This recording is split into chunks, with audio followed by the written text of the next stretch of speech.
વિષય વાણિજ્ય વ્યવસ્થા અને સંચાલન, ચેપ્ટર નંબર 6 દોરવણી. એની અંદર આજે આપણે જોવાનું છે વૈદિક અને અવૈદિક માહિતી સંચાર. અહીંયા માહિતી સંચારના સ્વરૂપની દ્રષ્ટિએના બે પ્રકાર પાડી શકાય છે. કયા સ્વરૂપના માહિતી સંચાર હોય તો કે ભાઈ એક તો વૈદિક હોય અથવા તો ઔપચારિક હોય, અને બીજું શું કીધું છે તો કે ભાઈ અવૈદિક હોય અને અનૌપચારિક હોય.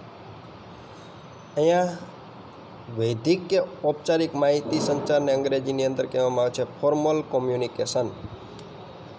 તેની અંદર આપણે કીધું છે જે માહિતી સંચાર ધંધાના ઉદ્દેશો સિદ્ધ કરવા માટે વ્યવસ્થા તંત્રના નીતિ નિયમો ઉપર આધારિત હોય તેને વૈદિક કે ઔપચારિક માહિતી સંચાર કહેવામાં આવે છે.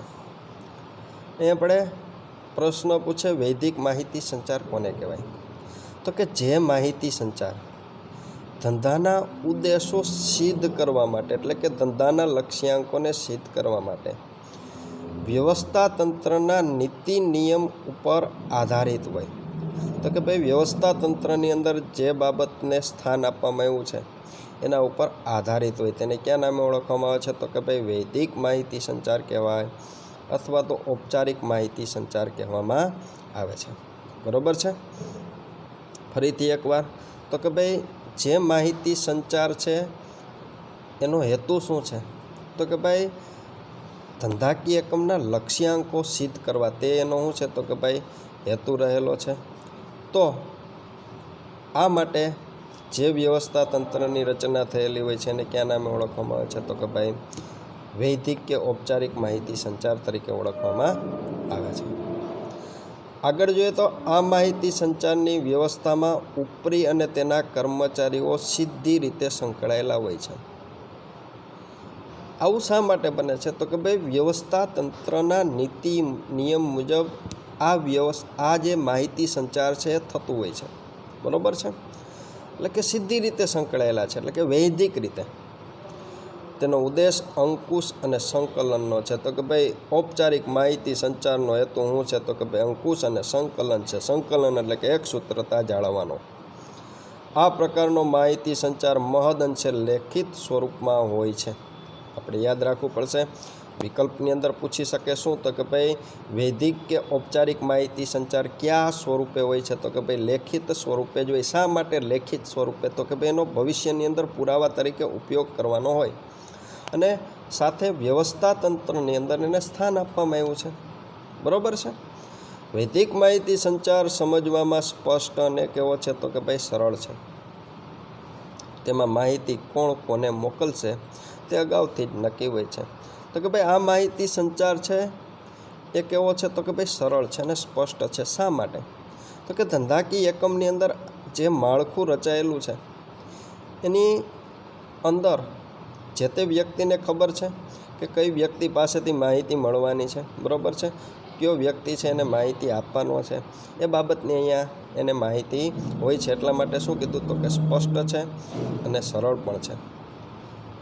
માહિતી કયા સ્વરૂપમાં મોકલવામાં આવશે તે પણ શું હોય છે તો કે નિશ્ચિત હોય છે. જે અંગેની વધુ સ્પષ્ટતા નીચેના ઉદાહરણ ઉપરથી થઈ શકે છે. એની અંદર જોઈએ તો કે ભાઈ અનિયમિત કે પૂર્વ મંજૂરી વગર ગેરહાજર રહેતા કર્મચારીને ચેતવણી રૂપે આપવામાં આવતી નોટિસ કે મેમો. તો કે ધંધાકીય એકમની અંદર કેટલાક કર્મચારીઓ છે એને રજા લીધા વગર ગેરહાજર રહેલા છે, તો એને ખ્યાલ છે કે ભાઈના ઉપરી દ્વારા એને શું આપવામાં આવશે તો કે ભાઈ નોટિસ આપવામાં આવશે, મેમો આપવામાં આવશે. બરાબર છે? તો અહીંયા આપણે શું કીધું હતું તો કે ભાઈ આ માહિતી સંચાર છે એ સમજવામાં સ્પષ્ટ છે અને સરળ છે. શા માટે? તો કે ભાઈ માહિતી કોણ કોને આપશે એ અગાઉથી જ નક્કી હોય છે. એટલે અહીંયા વ્યક્તિ છે એ પોતે ગેરહાજરીઓ છે, પણ ગેરહાજરીઓ છે અને સાથે સાથે એણે અગાઉથી રજા પણ લીધેલી નથી, તો એને એ માટેની નોટિસ કોણ આપશે એ બાબતની એને પહેલેથી જ માહિતી હોય છે. બીજો નંબર કીધો છે તો કે કર્મચારીને બઢતી, બદલી કે ઉપરી અધિકારી તરફથી આપવામાં આવતો લેખિત પરિપત્ર. અહીંયા વ્યક્તિની બદલી કરેલી હોય, બઢતી આપેલી હોય, તો ઉપરી અધિકારી છે એને આ માટે છે એક પત્ર છે એ મોકલાવતા હોય છે, એ બાબતથી પણ એ વ્યક્તિ છે એ પરિચિત હોય છે.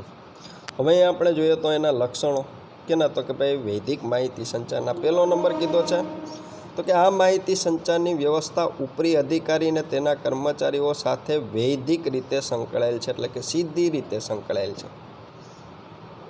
નંબર બીજો કીધો છે ઉદ્દેશ સ્પષ્ટપણે અંકુશ અને સંકલનનો છે, તો કે ભાઈ વૈદિક માહિતી સંચારનો ઉદ્દેશ કેવો છે, તો કે અંકુશનો છે. કેના ઉપર, તો કે ધંધાકીય એકમની અંદર જે કર્મચારીઓ કામ કરે છે એના ઉપર અંકુશ રાખવાનું છે, એના ઉપર એક સૂત્રતા જાળવવાનો ઉદ્દેશ છે. ત્રીજો કીધો છે તો કે વૈદિક માહિતી સંચાર મહદઅંશે લેખિત સ્વરૂપમાં હોય છે. નીચે અંડરલાઇન કરી નાખજો. અગાઉ આપણે વાત કરી તેમ તો કે આ માહિતી સંચાર છે એ લેખિત સ્વરૂપે થતો હોય. આવા માહિતી સંચારનો સ્વીકાર વ્યવસ્થા તંત્રની એક નીતિ તરીકે થાય છે. નીતિ એટલે કે પોલિસી તરીકે, બરાબર છે.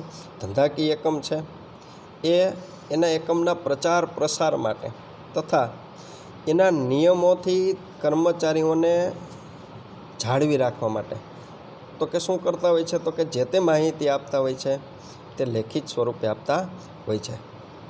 પછી કીધું છે વ્યવસ્થા તંત્રના માળખાને આધારિત હોય છે, તો કે ભાઈ વ્યવસ્થા તંત્રનું માળખું તો કે ધંધાકીય એકમના કદ ઉપર નિર્ભર હોય છે, તો એને આધારે આ માહિતી સંચાર થતો હોય છે.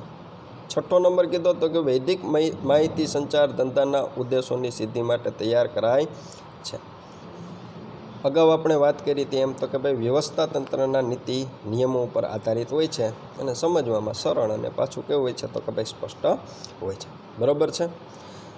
હવે આપણે જોઈએ તો અવૈધિક કે અનૌપચારિક માહિતી સંચાર, તો કે જે માહિતી સંચાર વ્યવસ્થા તંત્રમાં કામ કરતા કર્મચારીઓ વચ્ચેના માનવીય સંબંધો અને મિત્રતા ઉપર આધારિત હોય તેને અવૈધિક માહિતી સંચાર કહેવામાં આવે છે.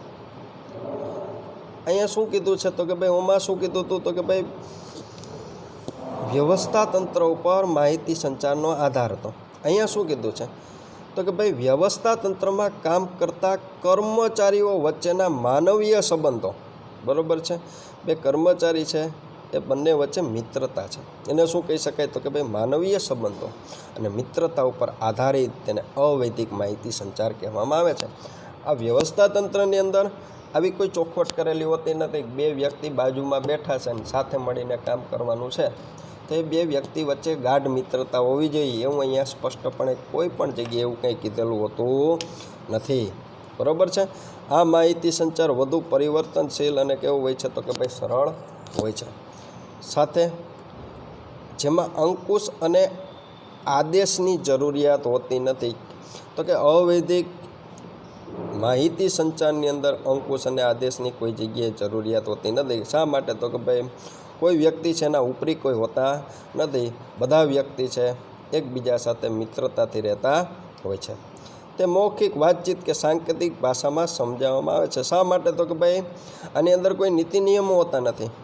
મિત્રો વચ્ચેનું જે ગ્રુપ છે એની વચ્ચે જે માહિતીની આપ-લે થાય છે એ માહિતી સંચારની અહીંયા વાત છે.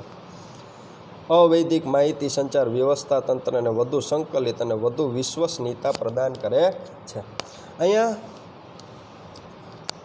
ધંધાકીય એકમની અંદર બે વ્યક્તિઓ કામ કરે છે, સાથે રહીને કામ કરશે, જેના પરિણામે શું થાય, તો કે ભાઈ એક વ્યક્તિ છે એ બીજા વ્યક્તિ સાથે એક સૂત્રતાથી એટલે કે સંકલિત રહી અને કામ કરશે, જેના પરિણામે એકબીજા વચ્ચે વિશ્વસનીયતા પેદા થશે.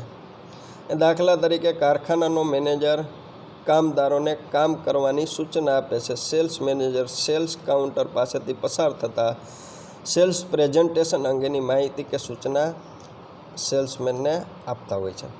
અહીં આપણે કીધું છે કારખાનાનો મેનેજર કામદારને કામ કરવાની સૂચના આપે, બરાબર છે. હવે મેનેજર છે એ કામદારને કામ કરવા માટે સૂચના આપે, તો આવું રોજબરોજને માટે બનતું હોય છે. ત્યારે શું થતું હોય છે, તો કે ભાઈ એકબીજા વચ્ચે એક પ્રકારનું મિત્રતા ભર્યું વાતાવરણ છે એ ઊભું થતું હોય છે. સૂચનાની સાથે બે વ્યક્તિઓ છે એ રોજબરોજને માટે મળતા હોય તો વાતચીત પણ થતી હોય છે. અંગત બાબતોની આપ-લે પણ એ લોકો કરતા હોય છે. એ જ રીતના સેલ્સ મેનેજર છે સેલ્સ કાઉન્ટર પાસેથી પસાર થતા હોય ત્યારે સેલ્સ પ્રેઝન્ટેશન અંગેની માહિતી કે સૂચના છે એ સેલ્સમેનને પોતે આપતા હોય, બરાબર છે. તો આ બધી બાબતોને ક્યાં નામે ઓળખી શકાય? તો કે ભાઈ અવૈધિક માહિતી સંચાર કે અનૌપચારિક માહિતી સંચાર તરીકે ઓળખી શકાય. એના લક્ષણોની અંદર જોઈએ તો અહીંયા નંબર આપને 1 આપેલો છે. તો માનવ સંબંધ ઉપર આધારિત હોય છે, બરાબર છે. તો કે ભાઈ આ માહિતી સંચાર કેવી રીતે થઈ શકે? તો કે ભાઈ એક કર્મચારી છે બીજા કર્મચારી સાથે કામ કરે છે, તો બે વચ્ચેના સંબંધ ઉપર આ માહિતી સંચારનો આધાર રહેલો છે. બીજો નંબર, અંકુશ કે આદેશની અહીંયા જરૂરિયાત ઉપસ્થિત થતી નથી, કારણ કે મિત્ર છે સાથે ગ્રુપની અંદર કામ કરે છે તો કોઈ વ્યક્તિનો કોઈ ઉપર અંકુશ હોતો નથી, કોઈ વ્યક્તિ છે કોઈને આદેશ આપી શકતો નથી. મૌખિક કે સાંકેતિક ભાષામાં સમજાવી શકાય. દાખલા તરીકે વ્યક્તિઓ છે એ કામ કરે છે અને એના ઉપરી અહીંયા આવે છે તો એક બીજા વ્યક્તિને પોતે ઈશારાથી સમજાવી દેશે કે ભાઈ વ્યક્તિ છે અહીંયા ચેકિંગ માટે આવે છે. નંબર 4 કીધો માનવીય સંબંધો કે મિત્રતા ઉપર આધારિત છે. શું? તો કે ભાઈ અનૌપચારિક માહિતી સંચાર સાથે પરિવર્તનશીલ અને કેવો છે? તો કે સરળ છે, કારણ કે ધંધાકીય એકમની અંદર કર્મચારીઓ છે એ જુદી જગ્યાએ કામ કરવા માટે જશે તો શું થાય? તો કે ભાઈ અહીંયા માહિતી સંચારની પ્રક્રિયા છે એ બદલાશે, નવા જૂથની પાછી રચના થશે અને વ્યક્તિઓ છે એ નવી રીતે પાછું માહિતી સંચાર કરશે. આ માહિતી સંચારમાં વિધિને કોઈ મહત્ત્વ નથી. શા માટે? તો કે ભાઈ વ્યવસ્થા તંત્રમાં આને સ્થાન આપવામાં આવ્યું નથી. વ્યવસ્થા તંત્રને વધુ સંકલિત અને વધુ વિશ્વસનીયતા પ્રદાન કરે છે. તો કે ભાઈ ધંધાકીય એકમના લક્ષ્યાંકો ક્યારે સિદ્ધ થાય? તો કે એક બીજો વ્યક્તિ છે એકબીજા સાથે શાંતિથી સુમેળભર્યા વાતાવરણની અંદર રહેતો હોય તો લક્ષ્યાંકો સિદ્ધ થાય. આવું ક્યારે થઈ શકે? તો કે જ્યારે અહીંયા અનૌપચારિક માહિતી સંચાર થતો હોય તો, અવૈધિક માહિતી સંચાર થતો હોય તો. અને છેલ્લો નંબર, અવૈધિક માહિતી સંચાર એ વૈધિક માહિતી સંચારનો વિકલ્પ નથી પણ શું છે? પૂરક છે. તો કે અહીંયા વૈધિક માહિતી સંચારને સફળ બનાવવો હોય તો અવૈધિક માહિતી સંચાર પણ જરૂરી બની જાય છે. અહીંયા આપણો પ્રશ્ન છે એ પૂરો થાય છે. હવે અહીંયા તફાવત આપણે જોઈએ તો તફાવત છે આપણા માટે એમપી છે. તફાવત આપણે 5 માર્ક્સની અંદર પૂછી શકાય, અગાઉની પરીક્ષામાં પૂછાયેલો છે. તો એની અંદર નંબર 1 કીધો છે અર્થ. અહીંયા આપણે વ્યાખ્યા પણ લખી શકીએ. તો અહીંયા કીધું છે જે માહિતી સંચાર ધંધાના ઉદ્દેશો સિદ્ધ કરવા માટે વ્યવસ્થા તંત્રના નીતિ નિયમો ઉપર આધારિત હોય તેને વૈધિક માહિતી સંચાર કહેવામાં આવે છે. તો કે ભાઈ જે માહિતી સંચાર એટલે શું? તો કે ભાઈ માહિતીની આપ-લે કરવી. તો કે ભાઈ જે માહિતીની આપ-લે થાય છે એ શા માટે કરીએ છીએ? તો કે ભાઈ ધંધાના ઉદ્દેશોને સિદ્ધ કરવા માટે. અને એ કેવી રીતના કરતા હોય? તો કે ભાઈ વ્યવસ્થા તંત્રના નીતિ નિયમ ઉપર એ આધાર રાખતા હોય. એને ક્યાં નામે ઓળખવામાં આવે? તો કે ભાઈ વૈધિક માહિતી સંચાર કહેવાય. અને જે માહિતી સંચાર વ્યવસ્થા તંત્રમાં કામ કરતા કર્મચારીઓ વચ્ચેના માનવીય સંબંધો અને મિત્રતા ઉપર આધારિત હોય તેને ક્યાં નામે ઓળખવામાં આવે? તો અવૈધિક માહિતી સંચાર કહેવામાં આવે છે. અહીંયા શું કીધું હતું? તો કે ભાઈ વ્યવસ્થા તંત્રના નીતિ નિયમો ઉપર આધારિત છે. અહીંયા શું કીધું? તો કે ભાઈ માનવીય સંબંધો અને મિત્રતા ઉપર આ વ્યવસ્થા તંત્રનો આધાર રહેલો છે. અહીંયા ઉદ્દેશ કીધો છે. તો કે ભાઈ વૈધિક માહિતી સંચારનો ઉદ્દેશ અંકુશ અને સંકલનનો છે. અંકુશ એટલે ધંધાકીય એકમની અંદર જે વ્યક્તિઓ કામ કરે છે એના ઉપર અંકુશ રાખવો અને કર્મચારીઓ વચ્ચે એક સૂત્રતા જાળવવાનો ઉદ્દેશ છે. અને અવૈધિક માહિતી સંચારનો ઉદ્દેશ વ્યવસ્થા તંત્રને વધુ સંકલિત અને વધુ વિશ્વસનીયતા પ્રદાન કરવાનો છે. તો કે ભાઈ એકબીજા કાર્યોને એકબીજા કર્મચારીઓ છે એને એકબીજા સાથે એક સૂત્રતાથી કામ છે એ કેવી રીતે કરાવી શકાય? તો કે ભાઈ એકબીજા વચ્ચે વિશ્વસનીયતા હોય તો. આવું ક્યારે બનશે? તો કે ભાઈ જ્યારે એક કર્મચારીનો બીજા કર્મચારી સાથે મૈત્રીપૂર્ણ સંબંધ હોય તો જ આવું બની શકે છે. નંબર 3 કીધો છે આધાર. તો કે ભાઈ બે વ્યક્તિઓ વ્યવસ્થા તંત્રના નીતિ નિયમોને કારણે માહિતીની આપ-લે કરે છે. તો કે ભાઈ વૈધિક માહિતી સંચારનો આધાર શું? તો કે ભાઈ વ્યવસ્થા તંત્ર એનો આધાર છે, બરાબર છે, કારણ કે એના નીતિ નિયમોને કારણે જ માહિતીની આપલે શક્ય બને છે. અને અવૈધિકની અંદર તો કે ભાઈ બે વ્યક્તિઓ અંગત સંબંધો કે મિત્રતાના કારણે માહિતીની આપલે કરતા જોવા મળે છે. અંગત સંબંધ કે મિત્રતાના કારણે આવું માહિતી સંચાર શક્ય બને છે. ચોથો નંબર કીધો અંકુશ અને દેખરેખ, તો કે અંકુશ અને દેખરેખની જરૂર રહે છે. શેમાં? તો કે ભાઈ વૈદિક માહિતી સંચારની અંદર. શા માટે? તો કે વ્યવસ્થા તંત્રની અંદર એને સ્થાન આપવામાં આવ્યું છે. અહીં અંકુશ અને દેખરેખની જરૂર રહેતી નથી. શા માટે? તો કે ભાઈ વ્યવસ્થા તંત્રમાં એને સ્થાન આપવામાં આવેલું નથી. નંબર 5મો કીધો છે તો કે ભાઈ પરિવર્તનશીલ, તો કે વૈદિક માહિતી સંચારની વ્યવસ્થા ખૂબ ઓછી પરિવર્તનશીલ હોય છે. સમય સંજોગો પરિસ્થિતિ મુજબ જ બદલી શકાય. રોજબરોજને માટે એની અંદર પરિવર્તન છે એ લાવી શકાય નહીં. બરાબર છે. અહીંયા કીધું છે અવૈદિક માહિતી સંચારની વ્યવસ્થા વધુ પરિવર્તનશીલ હોય છે, કારણ કે એના ઉપર કોઈનો અંકુશ હોતો નથી. સમય કીધો છે તો કે ભાઈ કાર્યના સ્થળે અને સમયે વૈદિક માહિતી સંચાર થાય. એ ધંધાકીય એકમની અંદર જે વ્યક્તિ છે ઉપરી તરીકે કામ કરે છે ને બજારની અંદર એની નીચે કામ કરતા વ્યક્તિને કોઈ હુકમ આપી શકતો નથી ભાઈ. ને ગમે તે સ્થળે કાર્ય સિવાયમાં પણ અવૈદિક માહિતી સંચાર થતો હોય છે. એટલે કે ધંધાકીય એકમની અંદર કામ કરતા કર્મચારીઓ છે એ બહાર જઈ પણ પોતાની માહિતીની આપલે કરી શકતા હોય છે. અને અગાઉથી જાણ, તો કે ભાઈ માહિતી મોકલનાર અને મેળવનાર કોણ છે, તેમજ માહિતીનું સ્વરૂપ અગાઉથી જ નિશ્ચિત હોય છે. મોટા પાયા પર માહિતી છે એ લેખિત સ્વરૂપે જ મળતી હોય છે. માહિતી કોણ આપવાનું છે અને કોણ મેળવવાનો છે એ પણ બાબતની અગાઉથી માહિતી હોય છે, કારણ કે રોજબરોજને માટે ઉપરી દ્વારા માહિતી મળતી હોય છે અને તાબેદારો છે એનું અનુકરણ કરવાનું હોય છે. માહિતીનું સ્વરૂપ તેમજ વિધિ અગાઉથી નક્કી હોતા નથી. સમય અને સંજોગો અનુસાર તે ઉદ્ભવે છે. અહીંયા માહિતીનું સ્વરૂપ છે એ પણ નક્કી હોતું નથી, વિધિ પણ નક્કી હોતી નથી.